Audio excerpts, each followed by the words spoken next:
Okay, welcome to the podcast, everyone.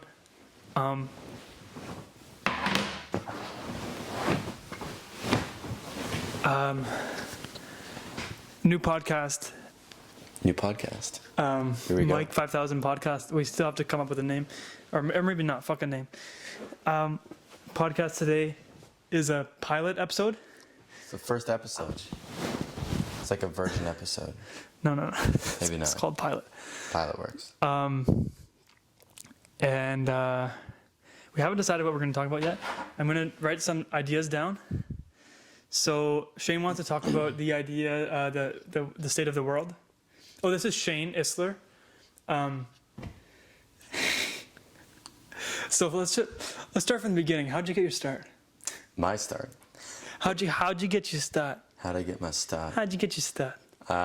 Well, I grew up in Trochu. It's a small town in Alberta. So it's like, if you know where Calgary and Red Deer is, it's kind of like in between there. If you don't know where it is, it's like southern Alberta, basically.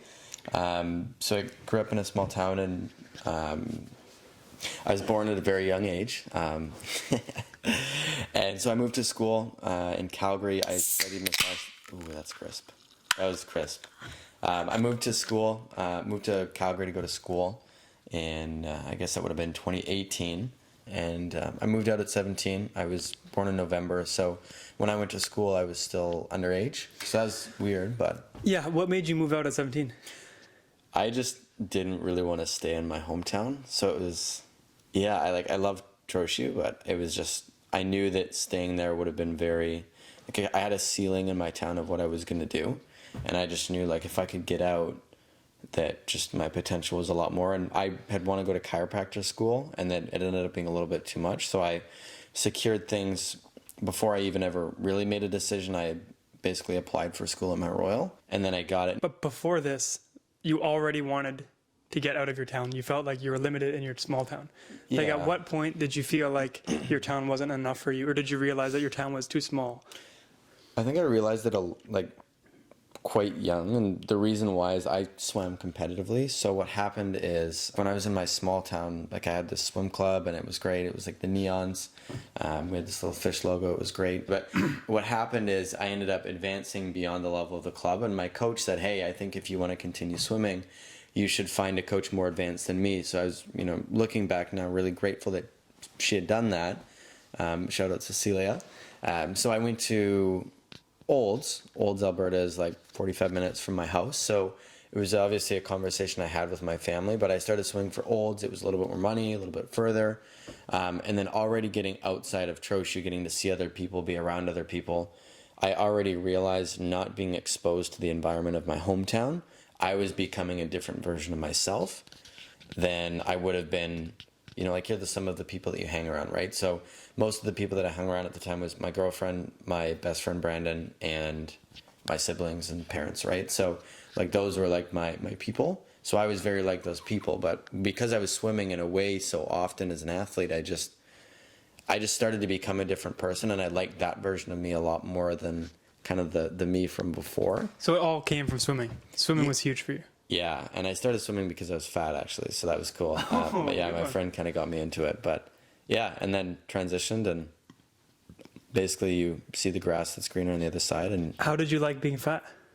didn't love it, man. I didn't used to be fat when I was like really young, but for whatever reason, any baby fat I had left, I think, stuck. And then I also have always loved food my whole life. Still love food. And, like traditional home, eat everything on your plate, don't leave any leftovers sort of thing, was just what I did. And I just remember being this kid on the beach, and I had bleach blonde hair still at the time, just being younger. And it was like, I remember styling it purposely messfully, like making it a mess, so I thought it looked cool. And there's just a photo of me, and it's like I didn't have a gut, but I had a lot of like Michelin tire rolls, and I was like, screw this, I got to make things happen. And then I got bullied. I had a really tough time in like grade 5, grade 6, and kind of worked through that. How do you feel are you grateful for the bullying? Do you think that fuels you at all now? Or do you think that you would have rather not had that experience? I think I still would have rather not had the experience. I don't think that it, like a rise from the mud type hero story. Like I'm not a hero or any sense, but I just like, that's not what it was. It was just kind of like a bunch of people being assholes. And I was just kind of left out and felt singled out and just not in a great space. And I didn't have that much influence from anyone else other than my family. I was close friends with Brandon, but Shout out Brandon. Yeah, shout out Brandon. But I'm not really close with him anymore. And then, yeah, like I was kind of like, everyone like low key kind of hung out with me, but I wasn't really friends with most of the people. I was just, I think it was Everyone knows just it's an identity thing. I've always wanted to be someone that's liked by everyone. And when you try to be liked by everyone, you're liked by no one, right? There's no one place that you fit in. So yeah, like getting back to where I was. So when I moved out at 17, I had no idea what I was doing. I knew how to cook because I'd kind of done some meal prep. So I think that had a big advantage for me because I liked food. I had a lot going for me because I was really disciplined from sports. And I just kind of like showed up to school. I had worked hard. I wanted to be there. What was different from high school to university is it was something I wanted to do. So it was a very different way showing up. I was in an accelerated program with like 3.5 years of school and 2 years. And it's a lot, just like any university course. The first semester is designed to weed people out, and our class like cut in half in the first 4 months. But I just like found my niche. I worked out, and then when I moved to the city, obviously it was like a culture change, and just being able to see so many different people, and I just made a lot of new friends and really good friends. And I don't live in Calgary anymore. I live across the country in Ottawa, but I'm still friends with a lot of those people that I had made, like connections with before. So what's cool is Calgary is very hiker community-esque, being close to the mountains, and that's kind of something that I've always loved. And more as I found that niche, I was almost like, if you were to describe me, I was like, the massage therapist guy that hiked. Like those were my two identities of who I was, and I was just really able to discover that living in Calgary, being surrounded with those people, and yeah, that's kind of shaped a lot of where I'm at now. So, Right. So during school, you kind of found this. I'm just trying to summarize this a little bit to like digest it for myself and like change anything that I'm saying just for clarity or anything like that. So you've kind of adapted this driven, ambitious, sort of goal-oriented, athletic personality now from swimming. Now that you've moved to a bigger school for university for massage therapy, and you continue to be driven and excelling now that you're fit and have routines. Yeah. And have a better schedule and more, what's that word for, like it's a really basic word. When you do something Habit. often, not driven, not motivation. Ingrained. No, it's like a routine, ritual. It's like to be able to go to work every day or wake up at 5 a.m. every discipline. So yeah. you have a good sense of discipline now with work and everything like that, or did you always have that, or is that developed through swimming? I think it was definitely developed, and I think like I've never done anything special. I appreciate you hyping me up in this sense, but I don't think I've ever done anything special. Like I was not born inherently, better or worse than any other person. I think everyone's really born the same, but. I think what I just had going for me from sports and just from kind of my exposures and different influences, I just developed a couple of really good habits that were just like basic fundamental things, like, not going on my phone all the time. Like I didn't spend 8 hours on my phone, and knowing that I actually value working out. And that came from the why of, I think, being fat and, losing the weight. But I just learned to enjoy working out, and then I appreciated good food. So I cooked for myself. And I'm a firm believer, like if you're like following somewhat of a diet, not eating like a ridiculous amount of like sweets, if you're getting enough sleep, if you're exercising and drinking enough water, like it's pretty hard to not be in a good spot, mentally, emotionally, physically. And I think I didn't know it at the time, but just having those habits, I think just allowed so much more to happen. It just created more of a pathway than, maybe someone that wouldn't have those habits. So. So is that something you think you learned through university? Like what are some lessons you took away from your university, like making friends or finding who you are, or these eating habits, like you said, or fitness habits, which sounds like you've developed kind of through high school as well. What are some things that university taught you? I think the first thing was just like the importance of managing your time. And that happened because when I first moved out, I didn't plan on working. I thought for some reason I would survive on student loans. I didn't have support from my family, loved them, just didn't, they just weren't in a place to give me any support. So I did full rides. I financed everything myself, and I had like $500 when I moved out. So not a lot. I think I maybe had maybe it was like 400, but it was not a lot. And then so I was like, oh, I'll be fine. I'll just get student loans and that'll pay for enough. But I didn't know how expensive living on your own was, to have a car, and I was driving to see my girlfriend and groceries, and like, you're in university, so like occasionally going out. So that you only learned about finances and planning for moving out after you had already moved out. You took the jump before you even knew. Yeah. And you never had this discussion with your parents, or was it like I don't care what you say, I'm leaving? It was kind of like, I'm just going to do it. Like, okay. I knew I wanted to go, and no one was going to tell me. Because $400 is going to last you like a week. Yeah. So the student loans thing, I did everything on my own. Like, I just figured it out, and I think I've been just like kind of a doer. Like, a lot of the time I don't think. Like, most of the time when I wake up in the morning, I don't spend 30 minutes like snoozing my alarm. I literally get right out of bed. I don't so much anymore. I'm a little bit slower. It's the oldest I've ever been. So do you think that habit of sort of jumping and then looking back to seeing, like, what do they call it? Like fire, ready, aim. Yeah. Like, do you think that's ever made you make a bad decision, or do you always think that that's worth it? Well, I think that there's always going to be some good and some bad decisions, and I always do my best to, make the best decision with the information I have at the time. I think whether it's like politics or military or anything in life or relationships, a lot of the time you make the best decision based on, like, the knowledge that you have at the time. And it's really easy for someone to critique you later with newfound knowledge that, maybe wasn't present at that time. But in the given moment, with whatever expertise that you have at what you're doing, I think that, you make your best decision as long as you're in a clear-headed space. And that falls back to like eating right, sleeping, getting enough water, that sort of thing. So I wouldn't say, I'm sure I've made hundreds of not great decisions from maybe being a little bit ambitious. And, like one particular one was a car that I bought. And I thought it was great. I was kind of rushed to buy the car, but, I spent, a little bit less than maybe I should have on a vehicle. And of course, off of Kijiji, I ended up getting ringed with fees, and, like, I spent an extra $1,500 or something fixing this car so that it was insurable. Like, that's just one example. So there's times where it, maybe does backfire, but I think more often than not, it's like, like, you're better to do it. You're always better starting than spending time thinking about starting. Like, the biggest of aspirations are still small compared to the littlest of steps, because you like actually taking that action more often than not leads to a lot more. And if you think about something, it doesn't open a door, but if you take action on something, so simple, all of a sudden opens up these new pathways that maybe you didn't see before because you've moved that 1 inch forward. So, and you think that that's helped you be successful? Yeah, absolutely. So do you think that some of these factors, like, you develop these habits through swimming, and then the athlete's mentality of discipline, that carrying over to university, do you think that that's given you the confidence to open your own business? Is that played a role? Yeah, I think some of it is like I had the confidence from it. I'm always just like, shoot, ready, aim. Like I just kind of have jumped into things, and so that was the same thing for the business. Yeah, and again, I think it falls back on just like mentality, and you can do a lot of personality types and tests and things, and I think I've more often been a fairly ambitious person.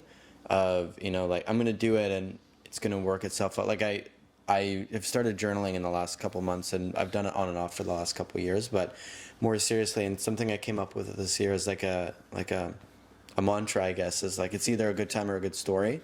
So like, regardless of what's gonna happen, you're gonna move forward. Like, you're gonna fail, but the idea is you're gonna fail forward. And you came up with that? No, I didn't. I heard that. I don't know where I heard it, but quoting someone. It sounds good though.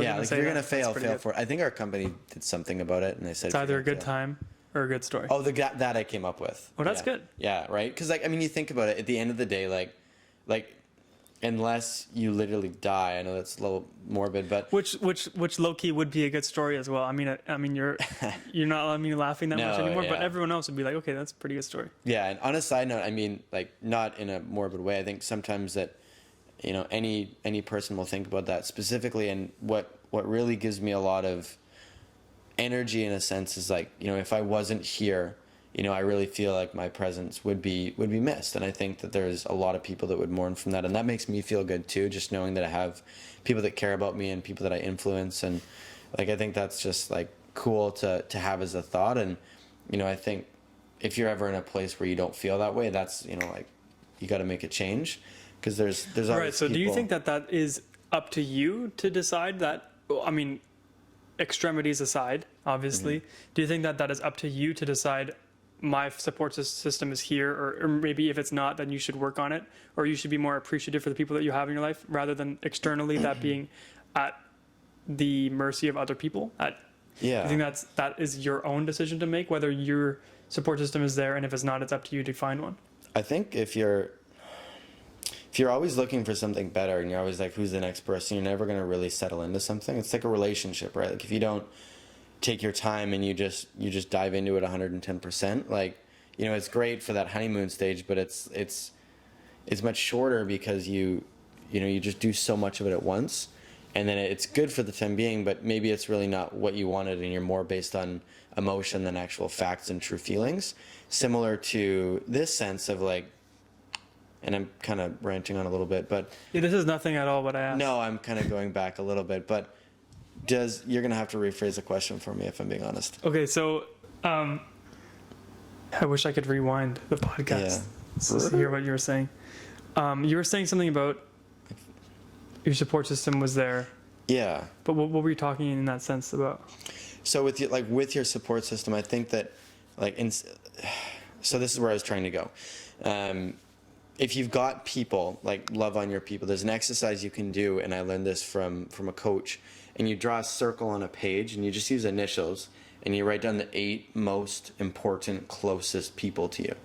And then what happens is that's really easy to do most of the time. If you've got like a family, you'll write most of your family in there, maybe a few friends, maybe a roommate, like it just depends who's in there. Shout out his roommate. Shout out his roommate.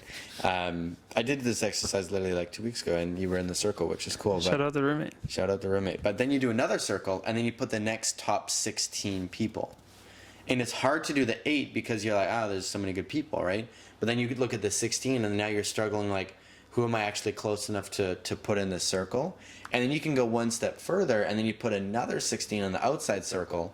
And what happens is the most outer circle is often the circle that is draining energy from you, people that are in your life, but maybe aren't really providing you value. If they were, then you would want to bring them to a closer circle. The people in the middle, those are the people that you want to be closer, but maybe you feel restricted by, some external factor, whether it be time or the type of person that they are. And then the people that are closest to you are typically those that have been there since the start. So back to your initial point, those people in your initial 8, they can be swapped out and subbed, but if you have them there, they're like, there's no use throwing out a good thing. So with these relationships, if you have them, I think you should work and foster them. And if the relationship at a certain point is in a place where you're like, well, this isn't providing me value, and this isn't, someone that really has my best interest at heart, then they probably aren't actually in your inner circle.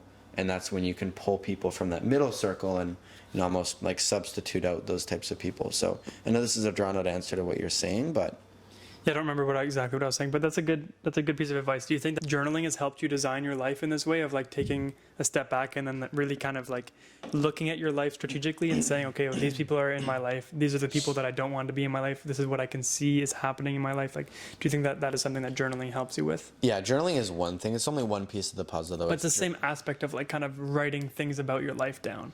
Or do you think that journaling has given you the ability to sort of look at your life through this aspect, or do you think this came before journaling? Do I think what part came before journaling? This sort of like designing your life. Well, I think, because journaling is a newer thing for me, like relatively within the last 2 or 3 years.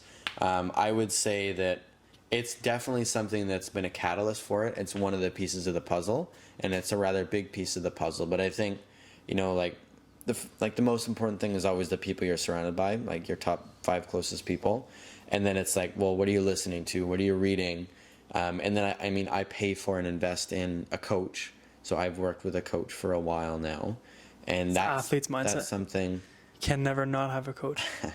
Yeah, and this is a life coach, not a sports Yeah, coach. just kidding. But no, for sure. And so it's just one of many, mediums that I've been able to use. And I think journaling is one of the more important ones because it, when it's on paper, it becomes off mind and it clears up new spaces you think about it. With I love that things. Yeah. because I notice that too. And I'm just spinning in circles in my business or personal life or whatever ideas that I have. And my brain is filled up with them. And then I think I'm like, oh, I have this great new idea. And then I think about it and I add more thoughts to it. But then I realize I've had this idea like 5 months ago. Mm-hmm. And only until you dump them out on paper, you write them down, you get them out of your brain, you release them, do you have room for new ones. Otherwise, you keep recycling the same old ones. Yeah. So I'm huge for writing things down. I don't journal that much. I probably should. But I'm definitely huge for writing things down, writing things about your life down, and planning things out. And I have to say that there's a difference between typing something and writing something. When it's on actual paper, it's just slower. It's almost like thinking through your thoughts.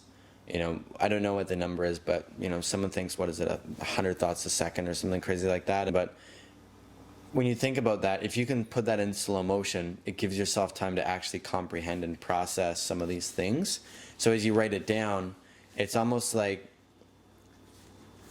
like if you're having an argument and you're texting, you're often going to say more witty, more specific arguments back to the person because you have time to think and text. Versus if you're live, you're speaking, more on emotion in front of a person. Right. So journaling is almost like a forced meditation. It forces your brain to relax a little bit and to chill out. slow down. And I mean, especially like something that I also do is I make sure I can't see my phone when I'm journaling. So I'm just in my flow state of, I'm journaling right now. It takes me like 20 minutes. I write 2 pages pretty consistently. I don't plan to write 2 pages. That's just pretty regularly where I end up. And there's no one place I start with journaling. Some people have like methods and they write down, here's what I'm grateful for, here's what I want to accomplish, blah, blah, blah, right? It works for different people. I just start writing about whatever's on my mind. Like yesterday, I just started writing about how I love my new office. I moved to my new office, how I like it. Then I got into my energy state and kind of how I feel like I'm in a better spot. And moving is like symbolism of like the new version of what I'm doing this year. And it turns into a lot more than maybe it would have if it's just a thought that breezes by you. Yeah, it's almost like clarifying your thoughts. A thought comes up for the day, and a lot of times thoughts only come up for the day. Oh, I'm so grateful for this new office, and then the next week you're already taking it for granted. But journaling maybe takes one day at a time, one thought at a day at a time, and then kind of expands on that, goes into detail on that. Okay, why is this important? That's a good point of like, okay, well, if I can take a second to really see what I'm grateful for, see what happened today, I can become more grateful for things that are daily things that are happening in my life.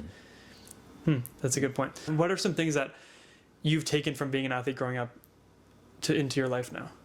Yeah, I think like the first and like most important thing is just like doing. It's like what I was saying before. You're always in a better spot to do something than to think about doing everything.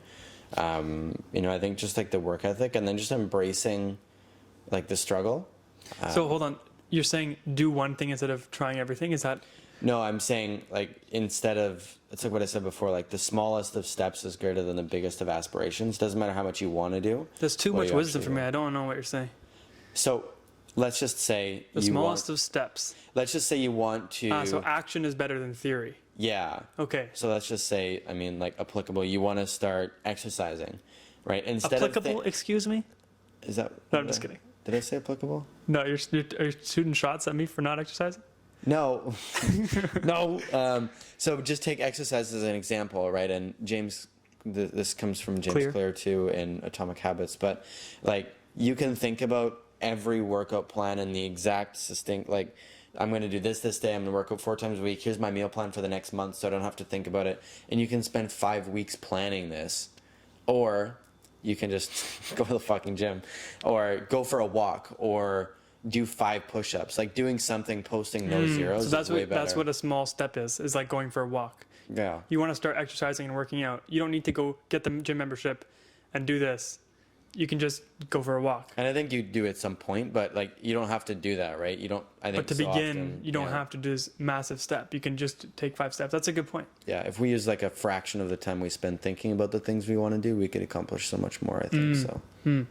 That's a good point. And you learned that from swimming, you think? Yeah, and so going back to the athlete thing and like things that are transferable, I think like the doing that I just kind of explained of like just, hey, this is what I need to do. Let's just do it right now. Let's not think about it. Just let's go.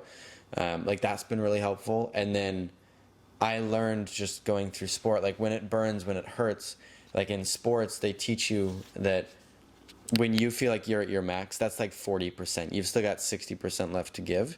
And Sounds like David Goggins. It's also David Goggins. Shane Goggins. Shane Goggins, yeah. Was your coach David Goggins? No, I wish. David Goggins. Does David Goggins have a kid? Don't think so. He wasn't your coach? No. It's also. So you think you take that from into like business life as well? So like when you're trying to do something, you realize that you have so much more left in the tank.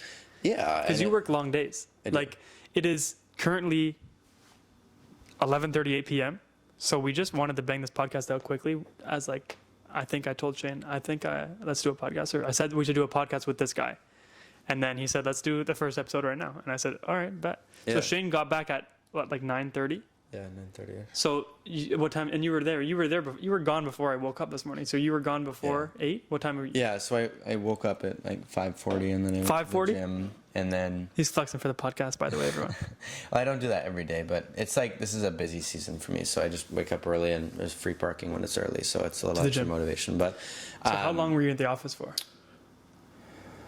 I got there just after 8 and then I left at 9, so 13 hours. Yeah.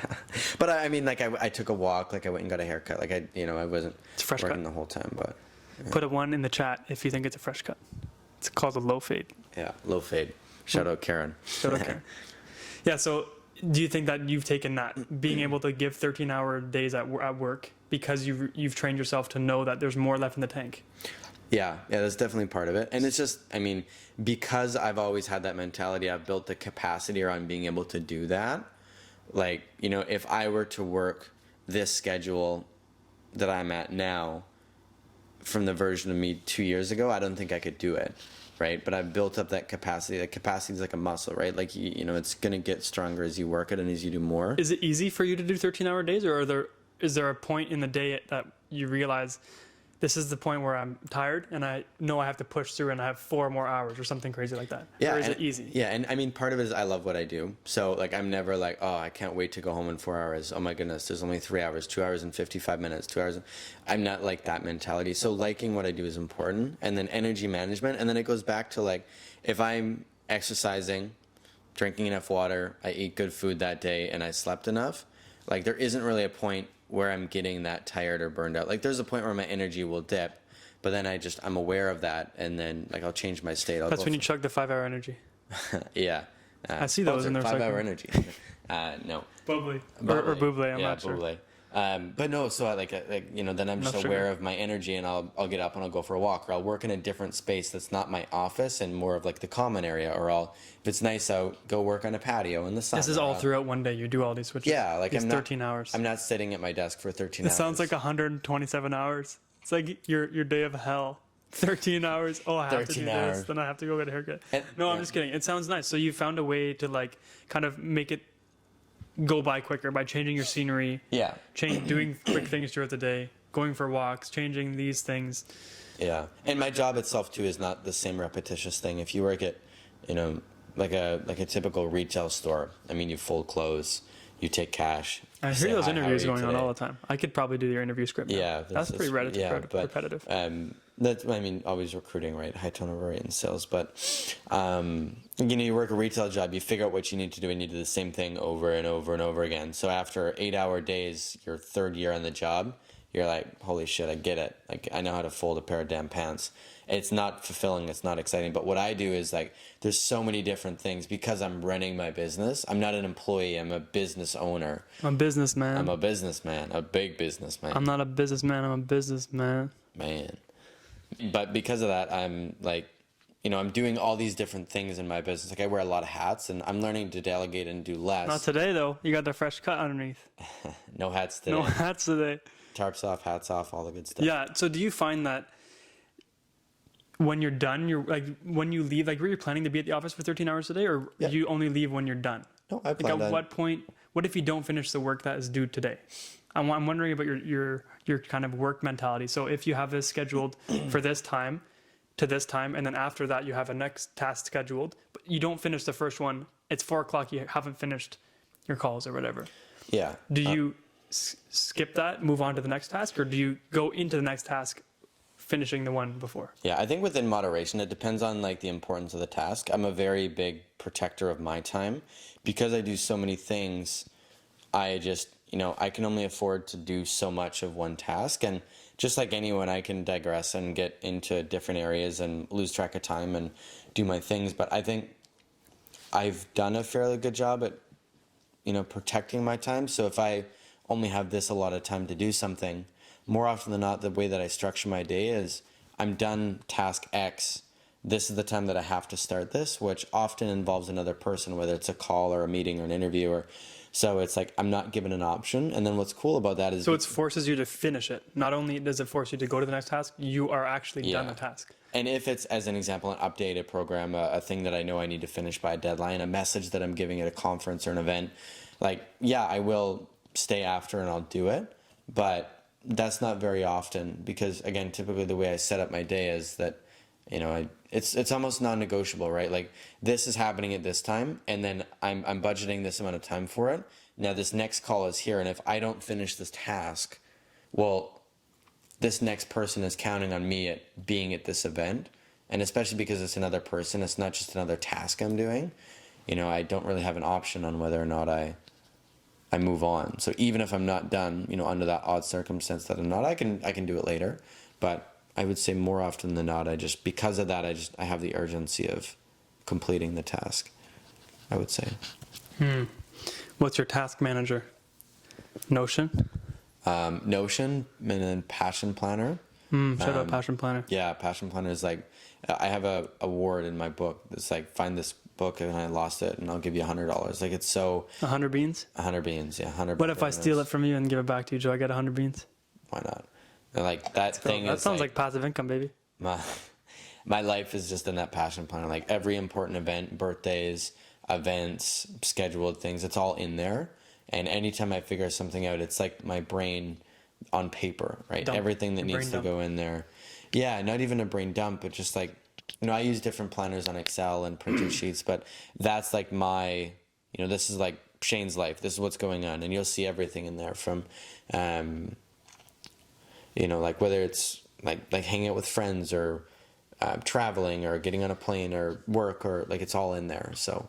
And what makes you want to write these things down rather than keeping them in something like Google Calendar?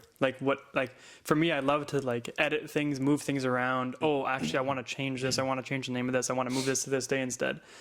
That's what got me off of writing things down in a notebook. I valued the tech aspect of editability and sort of transferability. I don't want to use these big words, but moving things around, really just editability. Do you find you struggle with that at all, or do you really value the aspect of writing things down? I think I just really value it. B, it's just I use different. So the way that I schedule my planning is I have a general template typically for a 4-month period, and this is my core structure. That's also what will go in my Passion Planner because it doesn't change. And what's cool about paper is it's in your paper planner. It's written typically in pen or highlighter or something that can't be erased. That's a commitment, right? I don't recommend writing in highlighter. Whatever. I don't typically use highlighter, but typically pen or I use sometimes pencil crayon. It's fun and childlike, but it is fun. It's in there. Pencil crayon? Is that what you called it? Pencil crayon? Pencil crayon. Is that what it's called? The colorful. Colored pencil? I don't remember what those are called. Pencil. As Crayolas, No, those are crayons. No, crayons are wax. That's a wax crayon, and then you've got. Oh yeah, I gotcha. Yeah, but my core schedule goes in there, and then I have all this white space, so it's just my central hub, and it's just easier for me to process when it's on paper. And you can look at a Google Calendar, and I can use that. But the way that I structure myself, and this is just what I've found to be A, most efficient, B, most easily replicatable. It's easy to love Google Calendar or all these other programs that are out there, but it's okay, are you consistent with it, right? Are you really using it to the fullest potential? And I don't know, I've always liked the paper because I have my system, a lot of what I do is systems, right? So my core schedule goes in the Passion Planner and it's also on my template. And my template is on my wall. I can look at it at any point in time in my office. But that doesn't automatically transfer over. It does. Oh, what kind of passion plan are you talking about here? Oh, it doesn't, no, automatic. No, I mean, like, yeah, it's the same. It doesn't automatically, it takes time to scribe it out, but also Okay. mentally I'm walking through my month or my year when I'm putting it in. Yeah, I want to ask you, how far do you plan out? Up to 12 to 14 months, depending. Oh, more than a year at a time. Well, it just depends on the event, right? Like, This is within your business, nothing personal that you're planning out that much? yeah, like, Okay. so an example, next February I'm supposed to go to Xcaret, Mexico, and that's just like a trip that's already planned, so that's in there.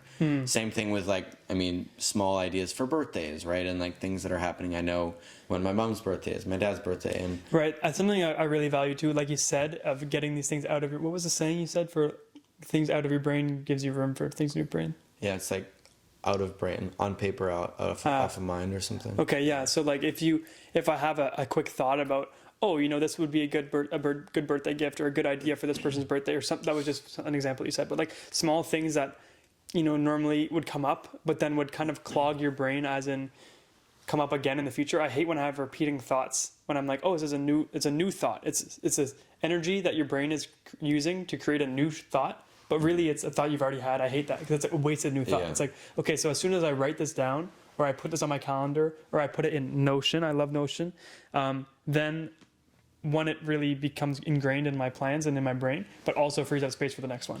Yeah, and like I say, my system is like I have this core template on the wall. I have my passion planner, and then I also am operating with a staff. So then I create an office calendar, and it's maybe a little bit less efficient, but then I have. Yeah, so you got to look at Google Calendar. Yeah, honestly. I have a couple, and the thing is it's it's different calendars for different things. So I have an advertising calendar, I have an office calendar, because the office calendar is what I share with my staff. Yeah, right? but you can do this on Google Calendar, and you can either look at one at a time, or you can look at them all at the same time, and you can see all. Yeah, no, and I know what it is. I just. Okay. And what I like about Google Calendar is you can go in and you can set reoccurring events. It's the same. It's good. Like, I do like that. I don't know what it is just about using the passion planner. It's just It because sounds like you like writing. You like writing things down. Like this kind of comes from like the journaling aspect of it. It's Yeah. like, okay. Yeah, and Maybe taking time to think about what you need, what is important for this task, slowing it down. yeah, for sure. Interesting. Because again, I totally could, and it's not me being like grandpa. Like, I'm not going to change the technology. No, I agree. Some people love writing. Yeah, and that's just, and there's a lot of things that I prefer to digitize. Like, the only things that are on paper is like. That's a good word. Thank you. The only things that are like actually on paper for me is like when I take notes. No, that's Notion. Actually, is Notion now. The only thing that's on paper for me is my passion planner and my journal. Everything else is digitized. But those are just the two things that just work. It works for me, and it's creating the results that I desire and getting me to where I want to go. Yeah, and you've kind of like worked on like a work back schedule. You mentioned you're going to Mexico, and this is a trip that you kind of need to hit certain goals to afford to do, right? So you've kind of scheduled your time into, I need to do this by this time, and then that will allow me to do this by this time, and then this by this time, and then in order to achieve this Mexico trip, which is already booked in my schedule. Yeah. Okay, and you think scheduling things that you haven't yet accomplished, do you think that is something that you try to do, and you try to like write things down that haven't even happened yet, but you try to like work those into your mind, almost like a manifestation? I would say that, yeah, and this goes back to what I said before. When I write something in my planner, it becomes a commitment, right? Like, there's another thing that the same coach that taught me that circle exercise. It's a thing called the decision train. And so you can picture it, there's the rear of the car, and this is decisions, the middle is actions, and then the front car is feelings. So most people make these decisions based on feelings, right? That's the caboose, right? The main engine is feelings. And what happens is when they feel good, they take these actions that lead to them making good decisions, and it propels the train forward.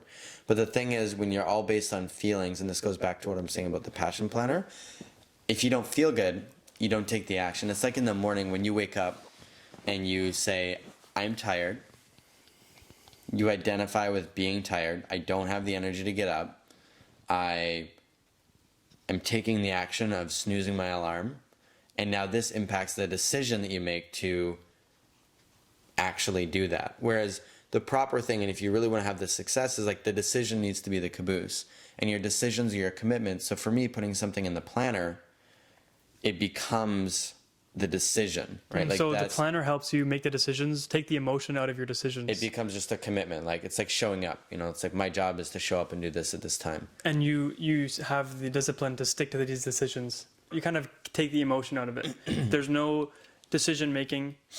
There's no deciding whether you're going to or going to not do this decision. Yeah. You have already decided this is what you need to do to accomplish this. It's in the planner. You're doing this. Yeah. And being the business owner, like I have a division manager, but like, I mean, technically if I had an interview that I didn't want to show up for, I could not show up for it. Right. And obviously I'm, the business owner, I'm not going to do that.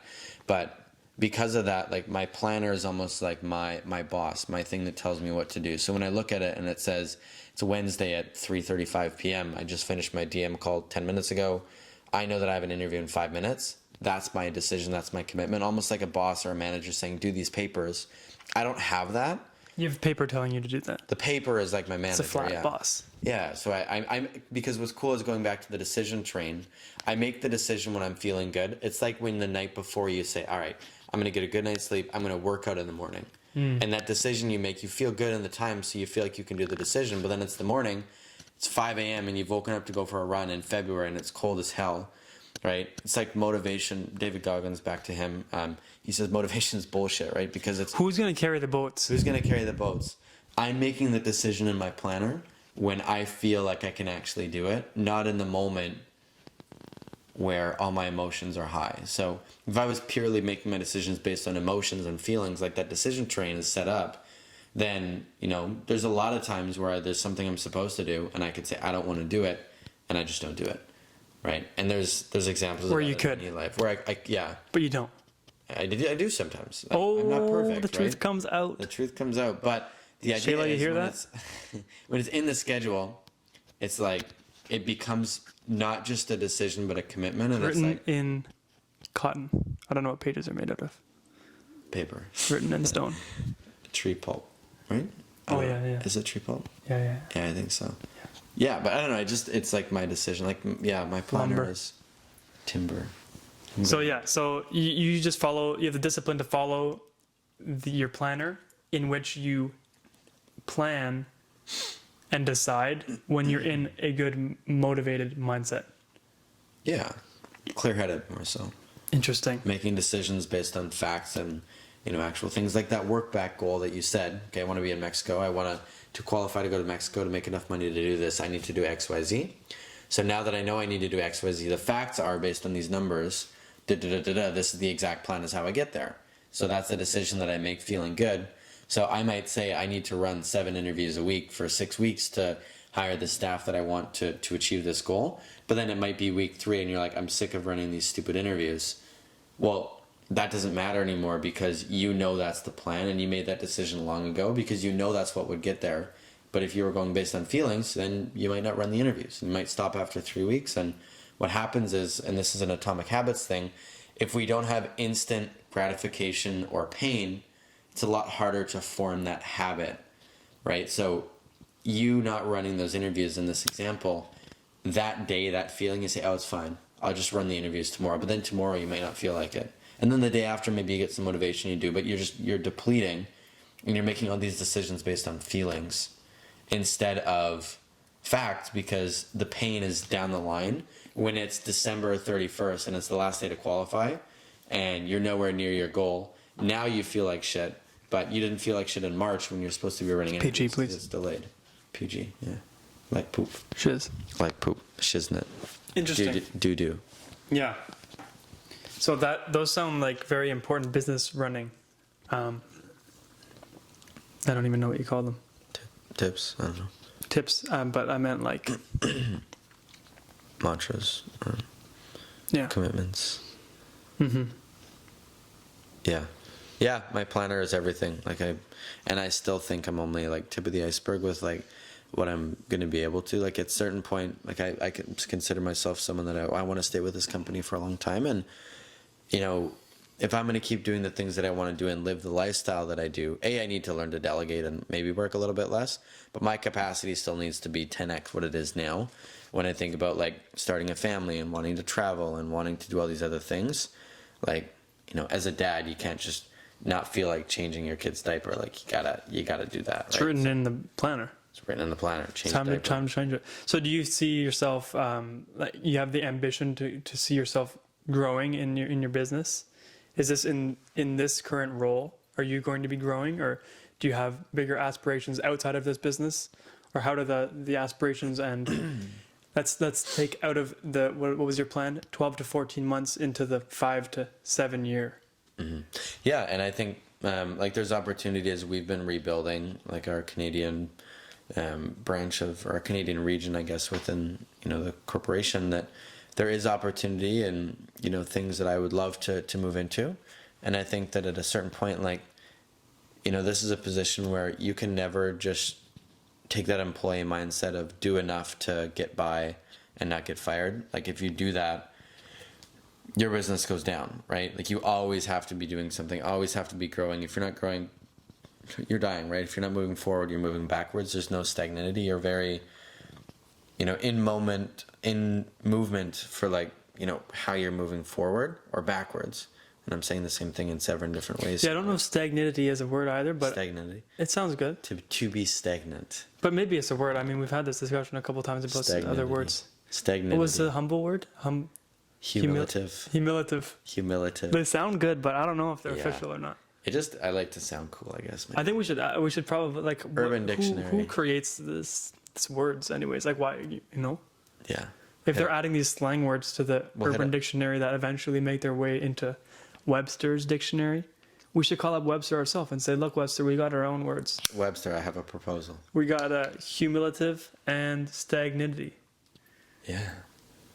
Like they sound like great words. Yeah. So you have the ambition to continue always moving forward, and you had always had this, or this is something that you've developed through this job, or through swimming, or through college, or I think it's developed through everything, life experience. I mean, I think some of it has been there of like, I've never wanted to work just like a 9-to-5 desk job. Like that always scared me growing up. Like I never saw myself. Like I need to be doing something. I need to be fulfilled. I need to be in what I do. Like I just don't ever see myself in a role where I'm just being paid $20 or $25 an hour before tax, making, not that much a year. What if they could pay you double what you're making now, and there was no future outlook? It was the repetitive. What was your example for repetitiveness before? It was like in the office job. Let's say data management. Okay. I used a retail store. Oh yeah, you used a retail store. So you're folding these pants all day long, and there's no room for growth, but they pay you double what you would like to be making in the future. What do you think about that? Would you take yay or nay? No. Cap or fact? No, I don't think so. You wouldn't Just take it? because, like, I'm not really, like, money has never been, like, a really big thing for me. I've always thought that, like, I was in a place a while ago where money was starting to be one of the decision factors in my Decision process. decision process. So, and I hate that. Like, I don't really care about being wealthy or broke or poor. I just know that whenever I make a decision, I don't want it to be influenced by the amount of money in my bank account. So part of the reason I work hard is that that's not a problem, right? So, with where I'm at right now, I'm by no means like a millionaire or a billionaire, but like, I've always structured my life so that when I want to do something, I'm making a decision based on practicality, based on what makes sense, not based on like, I just can't afford it. Like I hate that. So money isn't a huge motivator for you. So No, you think you're more driven by the room for growth and fulfillment. Room for growth, opportunity. What do you think is fulfilling for you? Growth. Seeing others. It's like John Maxwell, right? It's like that 5th level leadership of like developing others to develop others. Like you can be a leader by title. You can be a manager and people will listen to what you say because I'm the manager. Or you can be like, someone that's leading based off of, and I don't know all the levels, but based on like a little bit of reputation, right? Like you can be a reputational leader, or you can be someone that's, a reputational leader that influences other reputational leaders. And then the 4th is, I don't know exactly. It's like you are now in a place where you're leading not based on title, you're leading based on like everything else. And then the final level is like you're teaching others to lead as a 5th level leader. Like I don't know the steps exactly. But the premise being you find fulfillment in teaching other people and seeing other people grow. Yeah. I do tend to draw on my points a bit, so thank you for keeping me on track. No, of course. But yeah, the fulfillment in seeing people be developed. Anything else?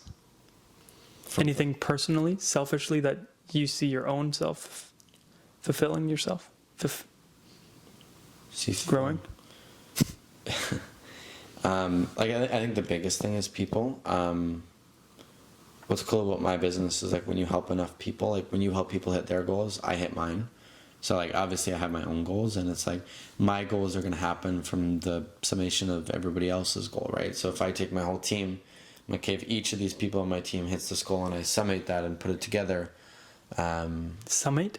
Like summation is like in biology, I think, is like when like the sum of like potassium and sodium adds together, and it's enough pulse to create an action potential, and then you cool. flex. But I don't know if you can use that in the context, but I think to put together everything. Right.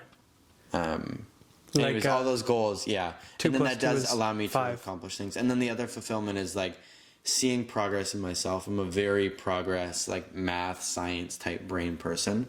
I almost failed grade 11 English. That was tough. Well, not fail. It was like 64 or something. But that's not fail. No, but it was not. In my books, it was basically a fail. It was all my other marks were in much different places than I was in English, and social I didn't do that much better. So I'm just a very like, I guess it would be analytical type person. So seeing actual progress is what's so important to me. So the fulfillment comes from seeing progress. It's like in the gym, right? And you're like, wow, my arms look bigger, or my chest looks more defined, and my abs look better. Seeing progress really fulfills me. I'm not like that. That's only you. Maybe not. Maybe it's just me. No, I'm just kidding. I'm just kidding. We're working on the gym, all right? We'll get those big arms someday. Those big abs. Yeah, the big abs. But you like to see the progress in that. Yeah. Of yourself too. If it doesn't look like anything's moving, it's really tough for me to carry forward. And is that something that you learned from, do you think, swimming? Or do you think you just love progress? I think it's just like the way that I am. I think I've always been a progress person. That's why I got into massage therapy. Is same thing. It's not the same repetitious thing. It's, It's also helping people too. Again. That's what I mean. Is it's helping people, and then, you're like doing these different things, right? So. And you can kind of progress people. You help them through their injury. Is that massage therapy is a lot of injury work? Yeah, and that's why depending on what you do, but just like. That progress-oriented thing is like someone comes in and put in layman's caveman terms like, ouch, this hurts. I saw my massage therapist. Wow, I feel better. Like that's like awesome for me. So same being the hero. Like, and that's why I got into massage. Not being the hero, just like, because of my influence, this person is living a better benefited life. And and so that's why I got into massages, because I wanted to be that person that was to help other people. Yeah, and bring them out of I already knew that I got fulfillment from that. So. And what made you become a sales manager rather than a massage therapy? Because you went to school to become a massage therapist. You finished that, and now you run a sales office. Yeah, completely different. So I started when I initially didn't plan on working, I started working with a sales company and working really part time. And this is during school. During school, yeah. Okay. So this was like November. So I had just turned 18. Realized I needed to make some money. I was gonna plan on working for like part of November and then December, part of January, and then quitting, and then having enough money to hopefully get through to the spring and then work during the summer. But what happened is I just, I did well. I made some money, and it was flexible enough to continue doing around school. So, when the time came to make a decision, quit or stay, I stayed. And that summer, just from the work that I'd put in, this was the summer of 2019. I became an assistant manager, so I earned that promotion, and I helped the team do really well, and I really enjoyed working with people, and again, that fulfillment. And what was really cool about that is I was able to help and work with hundreds more people than I would have had opportunity to be exposed to as a massage therapist, and I really liked that. And I still wasn't committed to that job, but then in the fall, I got flown out to see our factory, to see our leadership team, and it was just a really cool event, and got told more about like the district manager opportunity, running the sales team. And then when COVID hit, I hadn't committed 100% to being this district manager, but I put myself in an area of opportunity where that was a choice that I could make because I'd covered all the other boxes. You know, I dotted my I's and crossed my T's and did the extra stuff right across. Is this something that you also jumped into without kind of thinking too much about it, or do you think that? Okay. Absolutely. But so what happened with COVID is I was like, crap, like, you know, this is going to last a long, this is COVID. a freaking pandemic. Like, Right. you know, and everyone's like, oh, it'll be over in 2 weeks. It was like, no. That was me. Yeah, I mean, that's the opposite. I guess that's the time where I wasn't ambitious. I was very, very very not bullish, very Bearish. yeah. Bearish. So you're saying you're bearish about COVID, or you're bearish about... I was yeah, because I knew it was going to be a while, and I'm like, there's no way I'm going to have good work. But maybe, I mean, you ended up being right, so maybe you're just being responsible. Did. Yeah, which is fine. So what happened is I took this district role. My company did a great job Took advantage pivoting, of this opportunity that you had. because I'd already put myself in a position of being able to do that, and I hadn't committed, and then COVID happened. I'm like, all right, this is my sign. Let's do it. Mm-hmm. And I was like, initially I said, hey, let's do it for a year, and then I'll go out. And COVID lasted longer than that, and I really found a lot of fulfillment in the travel and the people and the culture and the environment and just the fulfillment of what I was doing. And again, I was impacting way more people than I would have ever with massage therapy. So that's why I made the decision to, you know, after I opened, after 4 months, I was like, you know what, let's move across Canada. Let's move from Calgary to Ottawa. It's the biggest open territory in Canada at the moment. Let's run it. Let's go. Right, you moved because you were opening your own sales office, right? So Yeah. you moved from Calgary to Ottawa. Is that a decision also that was made without a lot of thought, or was there a lot of thought that went into that? There was a lot more thought into that. That was like, I mean, my mom, same thing as like moving out, had an opinion, and so did my dad. As moms do. They had an opinion, but they didn't have a choice. Right. I had decided it was my commitment, not theirs. What were they saying about this? They just said, you're going to be so far. We'll miss you a lot. Oh, okay. But they weren't And then- saying it's a bad idea, right? No, they never said it was bad. And I talked it over with my uncle. He's like rich dad, poor dad. He's like my rich dad. So I had a chance to talk with him about like the opportunity, and I kind of got the approval from him, and he's like, you know what, go for it. And yeah, same thing. I mean, some of it was very bullish of like just moving out here. And when I moved to Ottawa, I had zero plan. I secured an office space, and I didn't even have anywhere to live. I was staying with my friend's grandma for 2 weeks, and then had to find a house and You found a good one. and found a great house. Interesting. Well, that sounds very good. Shane Issler, I think we should wrap maybe this up, because I don't know how long it's been. I'm really not very good at this anymore at all. I mean, not anymore, ever. I'm not very good at this. We are progressing at podcasting skills. Yeah, this is our first step, our first podcast. And the only first purpose one. of this first podcast is to get us to the next podcast. Yeah. So Shane might be our next podcast guest as well. I say our as in mine. But this is our first podcast. We did it because we thought we should stop. I mean, this podcast thing hasn't been an idea for that long. It's just literally been a month. I've been like, oh, I should probably do a podcast. But this is what I was saying. The smallest of actions are better than the biggest of aspirations, right? So we win. We win. Another win in the books. You guys can mark that on the scoreboard. Thank you so much. Anything else you wanted to touch on?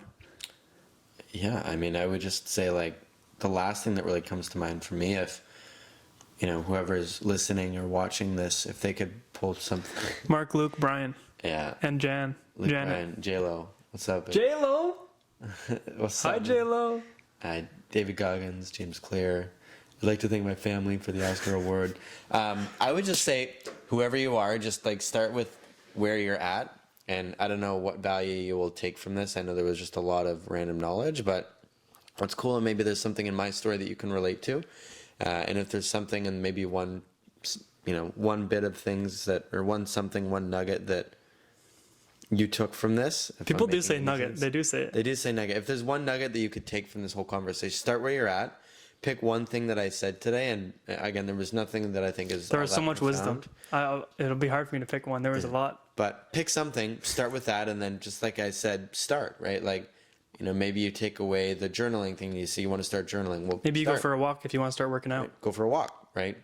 Do one push-up, whatever. Like, you know, just start with something, whatever you want to do. And again, post no zeros. Post no zeros. Can you explain this, post no zeros? Yeah. It's like, again, you want to journal, write one sentence. right? You don't feel like you need to work out, go to the gym, stretch for 5 minutes, go home. Right. So it's like doing things that you have made a decision already about doing, whether they're in your schedule or whatever. For example, we'll use doing sales calls. You have this hour of sales calls you need to do one sales call. Yeah. And most of the time, you'll probably end up doing 25. But make it easier on yourself just to do one. If you wanted to start going to the gym, drive to the gym, tell yourself you're going to do 5 minutes on the treadmill, or you're going to do one push-up, or you're going to do one dip, and then tell yourself you're going to go home. Chances are you're probably going to stay. You want a journal, write one sentence. All you have to do is write the date down and write the title for the day. You don't even tell yourself you're not going to write it. All you're doing is posting no zero. You're doing the action. You're not going to do the whole action, but you're going to do some of it, and chances are you're going to end up doing a whole lot more than you think you were. Yeah, and something is always better than nothing. And it's not the idea of copping out of something and doing the lazy version. It's like, it's the decision that you made. The discipline to do it, staying consistent, and then, keeping the consistency. And then what happens is, I don't know the exact stat, but James shares in his book, James Clear. First name basis. You, if you get 1% better, I think it's like every week or something. I don't remember what it is. It ends up being like 37% better. It's weird math. I don't 37 times better by the end of the year, something by the end crazy of the like year, that. Yeah. So start where you're at, post no zeros, and again, everyone's in a different place, and every person will receive this differently in terms of how they get the knowledge, and yeah. This camera, this camera, this camera, this camera. Tell them what's going on in your life. It's a Hot Ones reference. I forget the guy's names, but I could shave my head and I could probably look more like him. Yo. You know what I'm talking about? No. The guy from Hot Ones, the Wings guy? Oh, the Wings guy. What about him? He just says that as an outro. This camera, this camera, this camera. Tell the fans what's going on in your life. It's normally because they come on for an interview of to promote their movie. And they're like, oh, this is my movie coming out. Go watch it. But in this case, we were just wanted to be post no zeros. We wanted to